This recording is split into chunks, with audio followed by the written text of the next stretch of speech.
Capítulo 29. El juicio investigador. Del libro Seguridad y paz en el conflicto de los siglos. Estuve mirando, dice el profeta Daniel, hasta que fueron puestas sillas. Y un anciano de grande edad se sentó, cuyo vestido era blanco como la nieve, y el pelo de su cabeza como lana limpia. Su silla llama de fuego, sus ruedas fuego ardiente. Un río de fuego procedía y salía de delante de él. Millares de millares le servían, y millones de millones asistían delante de él. El juez se sentó y los libros se abrieron. Daniel 7, 9, 10. Así se presentó a la visión del profeta el día grande y solemne en que los caracteres y vidas de los hombres habrán de ser revistados ante el juez de toda la tierra, y en que a todos los hombres se les dará conforme a sus obras. El anciano de días es Dios, el Padre. El salmista dice: antes que naciesen los montes, y formases la tierra y el mundo, y desde el siglo y hasta el siglo, tú eres Dios. Salmo 90, 2. Es Él, autor de todo ser y de toda ley, quien debe presidir en el juicio. Y millares de millares. Y millones de santos ángeles, como ministros y testigos, están presentes en este gran tribunal. Y he aquí en las nubes del cielo como un hijo de hombre que venía, y llegó hasta el anciano de grande edad, e hiciéronle llegar delante de él. Y fuele dado señorío, y gloria, y reino. Y todos los pueblos, naciones y lenguas les sirvieron. Su señorío, señorío eterno, que no será transitorio, y su reino no se corromperá. Daniel 7, 13, 1, 4. La venida de Cristo descrita aquí no es su segunda venida a la tierra. Él viene hacia el anciano de días en el cielo para recibir el dominio y la gloria, y un reino, que le será dado a la conclusión de su obra de mediador. Es esta venida, y no su segundo advenimiento a la tierra, la que la profecía predijo que había de realizarse al fin de los 2300 días, en 1844. Acompañado por ángeles celestiales, nuestro gran sumo sacerdote entra en el lugar santísimo, y allí, en la presencia de Dios, da principio a los últimos actos de su ministerio en beneficio del hombre, a saber, cumplir la obra del juicio y hacer expiación por todos aquellos que resulten tener derecho a ella. En el rito típico, solo aquellos que se habían presentado ante Dios arrepintiéndose y confesando sus pecados, y cuyas iniquidades eran llevadas al santuario por medio de la sangre del holocausto, tenían participación en el servicio del día de las expiaciones. Así en el gran día de la expiación final y del juicio, los únicos casos que se consideran son los de quienes hayan profesado ser hijos de Dios. El juicio de los impíos es obra distinta y se verificará en fecha posterior. Es tiempo de que el juicio comience de la casa de Dios. Y si primero comienza por nosotros, ¿qué será el fin de aquellos que no obedecen al Evangelio? 1 Pedro 4, 17. Los libros del cielo, en los cuales están consignados los nombres y los actos de los hombres, determinarán los fallos del juicio. El profeta Daniel dice: el juez se sentó, y los libros se abrieron. San Juan, describiendo la misma escena en el Apocalipsis, agrega: y otro libro fue abierto, el cual es de la vida, y fueron juzgados los muertos por las cosas que estaban escritas en los libros, según sus obras. Apocalipsis 20, 12. El libro de la vida contiene los nombres de todos los que entraron alguna vez en el servicio de Dios. Jesús dijo a sus discípulos: gozaos de que vuestros nombres están escritos en los cielos. Lucas 10, 20. San Pablo habla de sus fieles compañeros de trabajo, cuyos nombres están en el libro de la vida. Filipenses 4, 3. Daniel, vislumbrando un tiempo de angustia, cual nunca fue, declara que el pueblo de Dios será librado, es decir, todos los que se hallaren escritos en el libro. Daniel 12, 1. Y San Juan dice en el Apocalipsis que solo entrarán en la ciudad de Dios aquellos cuyos nombres están escritos en el libro de la vida del Cordero. Apoc. 21, 27. Delante de Dios está escrito un libro de memoria, en el cual quedan consignadas las buenas obras de los que temen a Jehová, y de los que piensan en su nombre. Malaquías 3, 16, vm, sus palabras de fe, sus actos de amor, están registrados en el cielo. A esto se refiere Nehemías cuando dice: acuérdate de mí, oh Dios mío. y no borres mis obras piadosas que he hecho por la casa de mi Dios. Nehemías 13. 14, vm, en el libro de memoria de Dios, todo acto de justicia está inmortalizado. Toda tentación resistida, todo pecado vencido, toda palabra de tierna compasión, están fielmente consignados, y apuntados también todo acto de sacrificio, todo padecimiento y todo pesar sufridos por causa de Cristo. El salmista dice: Tú cuentas los pasos de mi vida errante. Pon mis lágrimas en tu redoma. ¿No están en tu libro? Salmo 56. 8, vm. Hay además un registro en el cual figuran los pecados de los hombres. Pues que Dios traerá toda obra a juicio juntamente con toda cosa encubierta, sea buena o sea mala.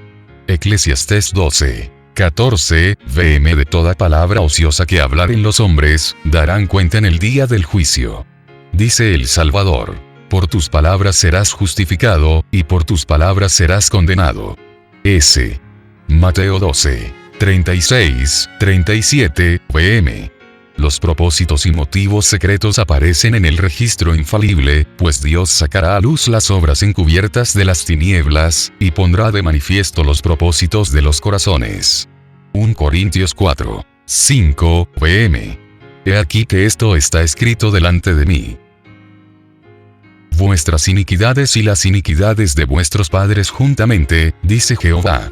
Isaías 65. 6, 7, vm. La obra de cada uno pasa bajo la mirada de Dios, y es registrada e imputada ya como señal de fidelidad ya de infidelidad. Frente a cada nombre, en los libros del cielo, aparecen, con terrible exactitud, cada mala palabra, cada acto egoísta, cada deber descuidado, y cada pecado secreto, con todas las tretas arteras. Las admoniciones o reconvenciones divinas despreciadas, los momentos perdidos, las oportunidades desperdiciadas, la influencia ejercida para bien o para mal, con sus abarcantes resultados, todo fue registrado por el ángel anotador. La ley de Dios es la regla por la cual los caracteres y las vidas de los hombres serán probados en el juicio. Salomón dice: Teme a Dios, y guarda sus mandamientos, porque esto es la suma del deber humano. Pues que Dios traerá toda obra a juicio. Eclesiastés 12. 13, 14, vm. El apóstol Santiago amonesta a sus hermanos diciéndoles: Así hablad pues, y así obrad, como hombres que van a ser juzgados por la ley de libertad. Santiago 2. 12, vm. Los que en el juicio serán tenidos por dignos, tendrán parte en la resurrección de los justos. Jesús dijo: Los que serán tenidos por dignos de alcanzar aquel siglo venidero, y la resurrección de entre los muertos, son iguales a los ángeles, y son hijos de Dios, siendo hijos de la resurrección. S. Lucas 20. 35, 36, vm. Y además declara que los que hicieron bien saldrán a resurrección de vida. S. Juan 5. 29. Los justos ya muertos no serán resucitados más que después del juicio en el cual habrán sido juzgados dignos de la resurrección de vida. No estarán pues presentes en persona ante el tribunal cuando sus registros sean examinados y sus causas falladas. Jesús aparecerá como el abogado de ellos, para interceder en su favor ante Dios.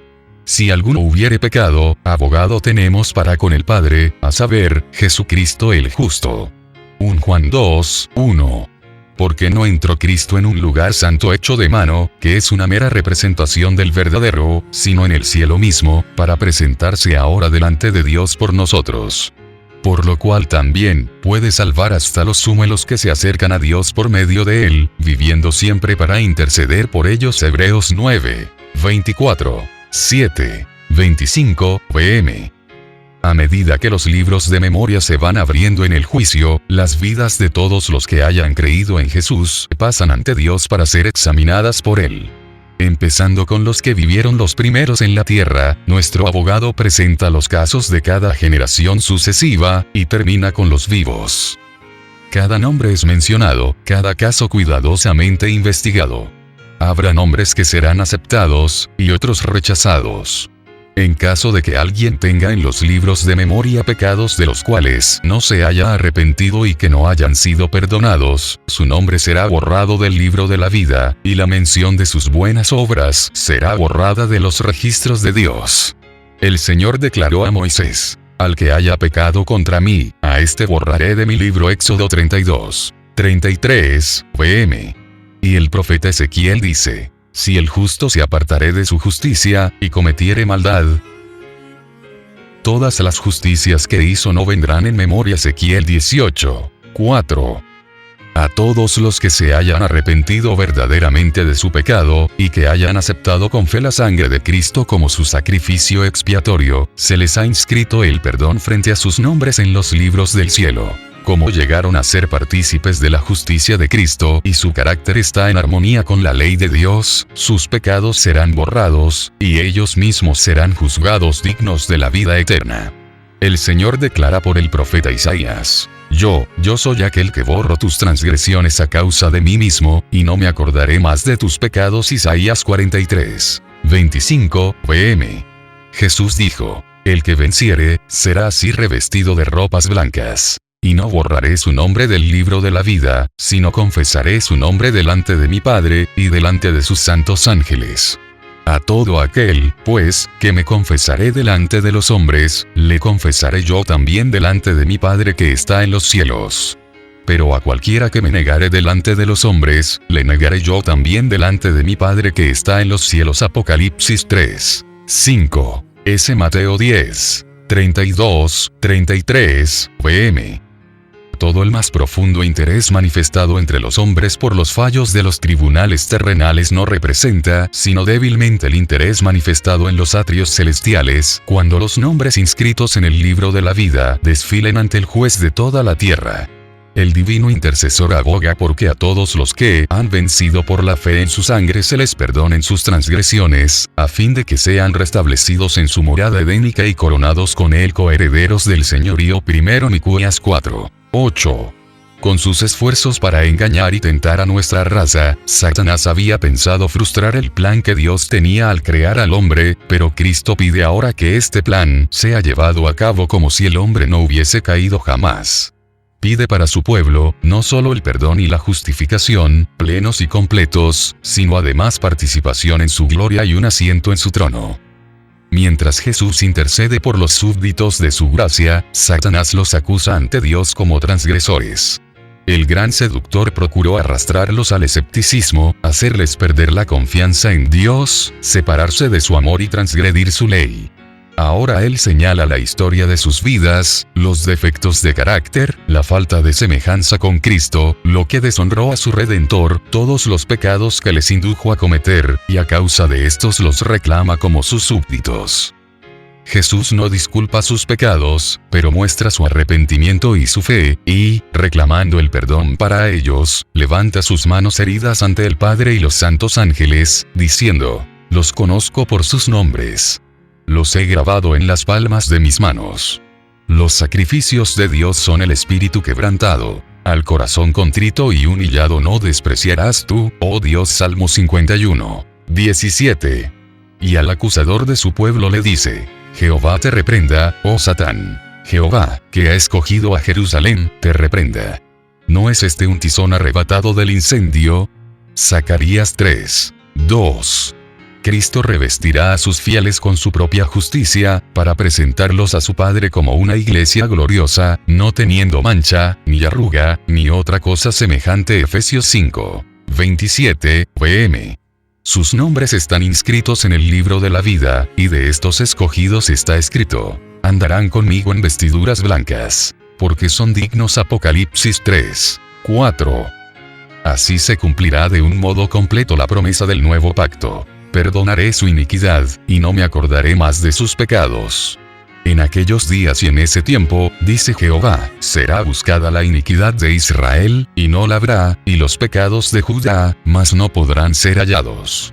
En aquel día el vástago de Jehová será espléndido y glorioso, y el fruto de la tierra excelente y hermoso, para los escapados de Israel.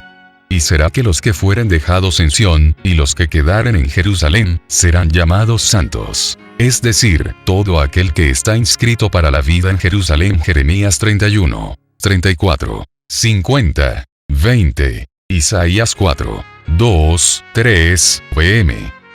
La obra del juicio investigador y el acto de borrar los pecados deben realizarse antes del segundo advenimiento del Señor. En vista de que los muertos han de ser juzgados según las cosas escritas en los libros, es imposible que los pecados de los hombres sean borrados antes del fin del juicio en que sus vidas han de ser examinadas. Pero el apóstol Pedro dice terminantemente que los pecados de los creyentes serán borrados cuando vendrán los tiempos del refrigerio de la presencia del Señor, y enviará a Jesucristo. Hechos 3, 19, 20.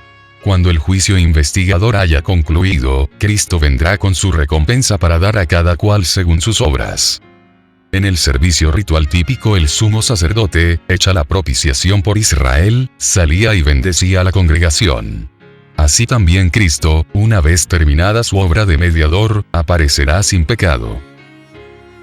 Para la salvación, Hebreos 9, 28, vm, para bendecir con el don de la vida eterna a su pueblo que le espera.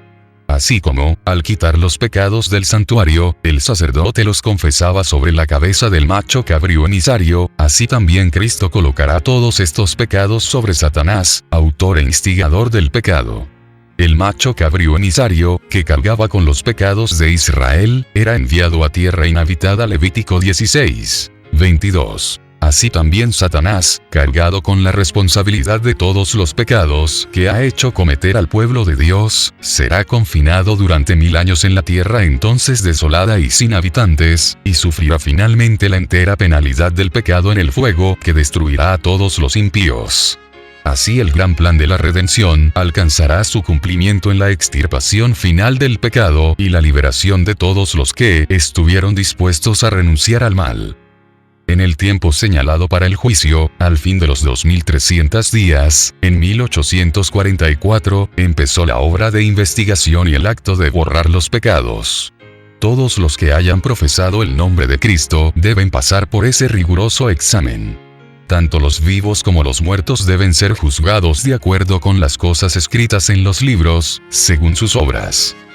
Los pecados que no hayan inspirado arrepentimiento y que no hayan sido abandonados, no serán perdonados ni borrados de los libros de memoria, sino que permanecerán como testimonio contra el pecador en el día de Dios.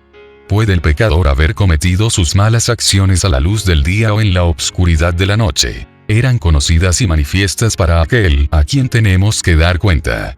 Hubo siempre ángeles de Dios que fueron testigos de cada pecado, y lo registraron en los libros infalibles. El pecado puede ser ocultado, negado, encubierto para un padre, una madre, una esposa, o para los hijos y los amigos. Nadie, fuera de los mismos culpables, tendrá tal vez la más mínima sospecha del mal. No deja por eso de quedar al descubierto ante los seres celestiales. La obscuridad de la noche más sombría, el misterio de todas las artes engañosas, no alcanzan a velar un solo pensamiento para el conocimiento del Eterno. Dios lleva un registro exacto de todo acto injusto e ilícito. No se deja engañar por una apariencia de piedad. No se equivoca en su apreciación del carácter. Los hombres pueden ser engañados por entes de corazón corrompido, pero Dios penetra todos los disfraces y lee la vida interior. ¡Qué pensamiento tan solemne!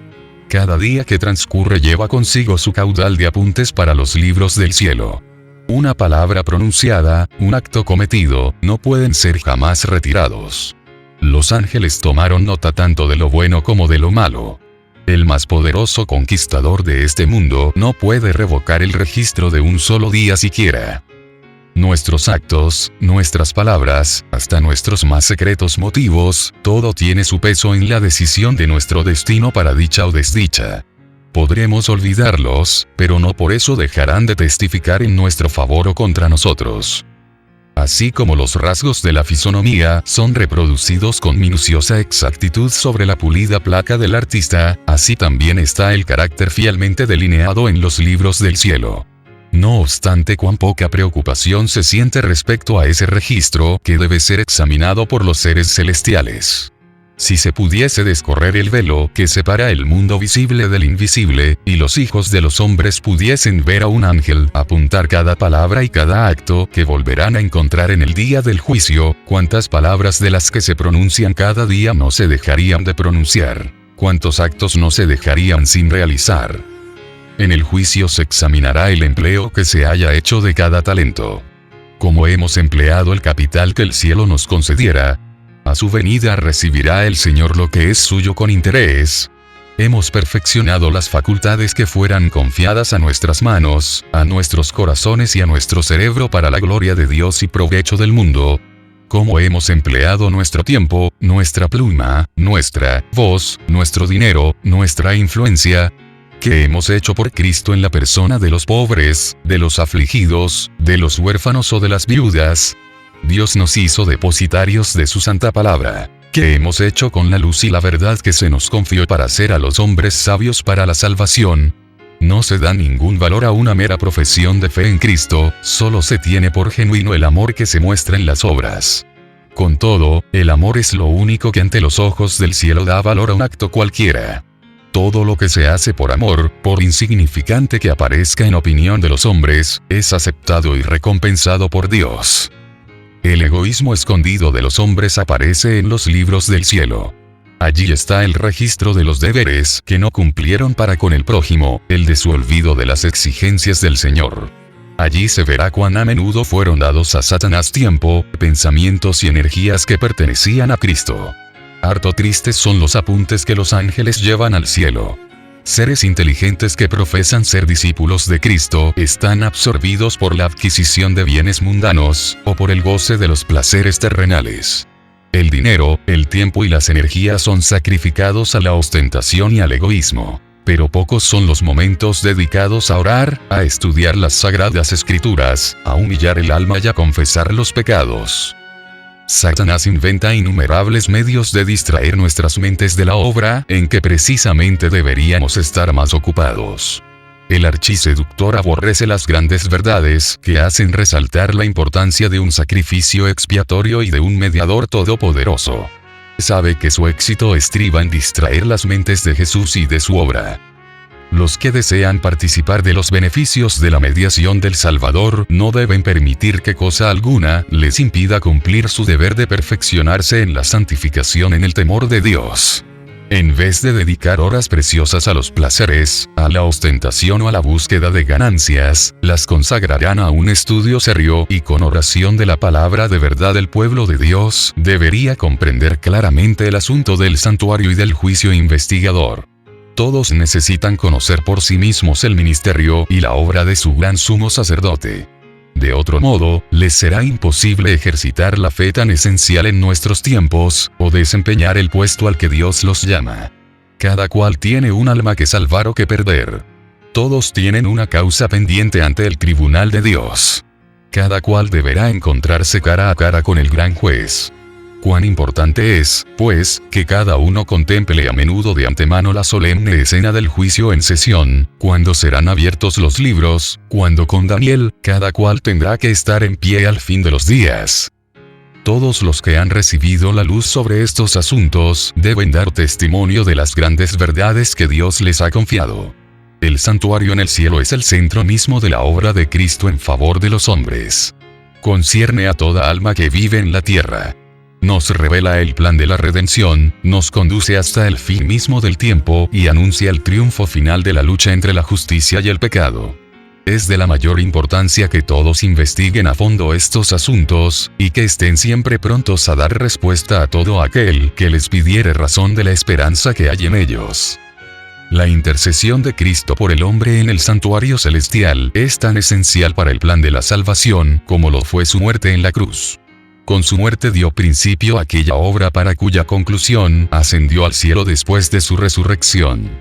Por la fe debemos entrar velo adentro, donde entró por nosotros como precursor Jesús. Hebreos 6, 20. Allí se refleja la luz de la cruz del Calvario, y allí podemos obtener una comprensión más clara de los misterios de la redención. La salvación del hombre se cumple a un precio infinito para el cielo. El sacrificio hecho corresponde a las más amplias exigencias de la ley de Dios quebrantada. Jesús abrió el camino que lleva al trono del Padre, y por su mediación pueden ser presentados ante Dios los deseos sinceros de todos los que a Él se allegan con fe. El que encubre sus transgresiones, no prosperará, mas el que las confiesa y las abandona, alcanzará misericordia. Proverbios 28, 13, pm.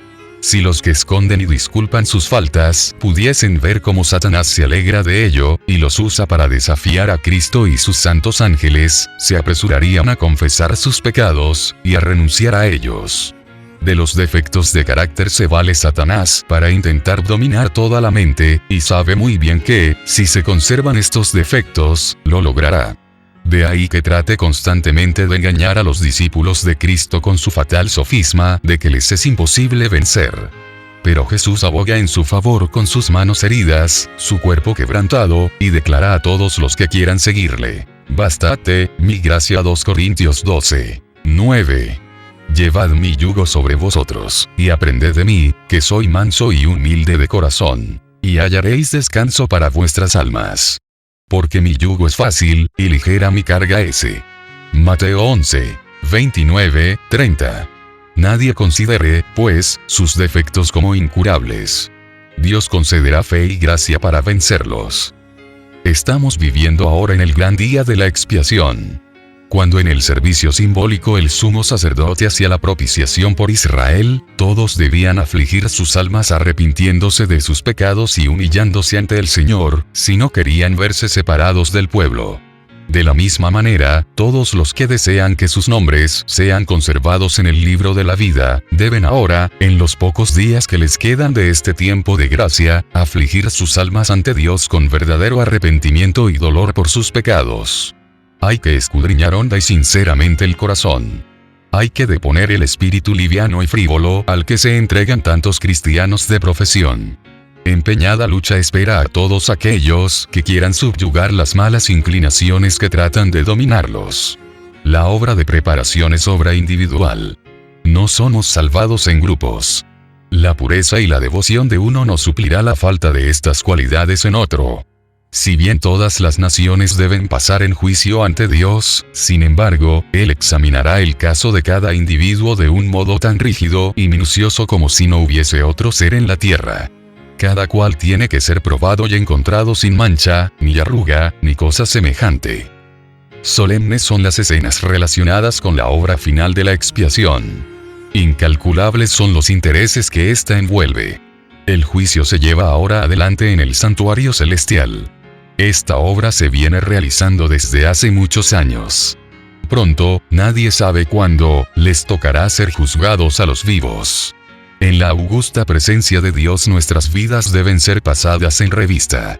En este más que en cualquier otro tiempo conviene que toda alma preste atención a la amonestación del Señor. Velad y orad, porque no sabéis cuándo será el tiempo. Y si no velares, vendré a ti como ladrón, y no sabrás en qué hora vendré a ti. Marcos 13, 33. Apocalipsis 3, 3. Cuando quede concluida la obra del juicio investigador, quedará también decidida la suerte de todos para vida o para muerte. El tiempo de gracia terminará poco antes de que el Señor aparezca en las nubes del cielo. Al mirar hacia ese tiempo, Cristo declara en el Apocalipsis: el que es injusto, sea injusto aún. Y el que es sucio, sea sucio aún. Y el que es justo, sea justo aún. Y el que es santo, sea aún santo. He aquí, yo vengo presto, y mi galardón está conmigo, para dar la recompensa a cada uno según sea su obra. Apocalipsis 22, 11 y 2 pm.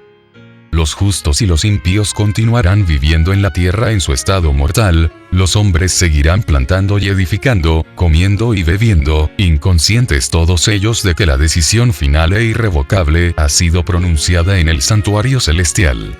Antes del diluvio, después que Noé hubo entrado en el arca, Dios le encerró en ella, dejando fuera a los impíos. Pero por espacio de 7 días el pueblo, no sabiendo que su suerte estaba decidida, continuó en su indiferente búsqueda de placeres y se mofó de las advertencias del juicio que le amenazaba.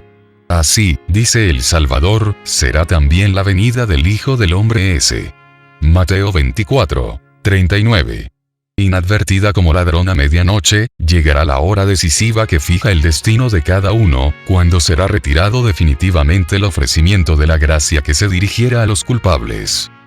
Velad pues.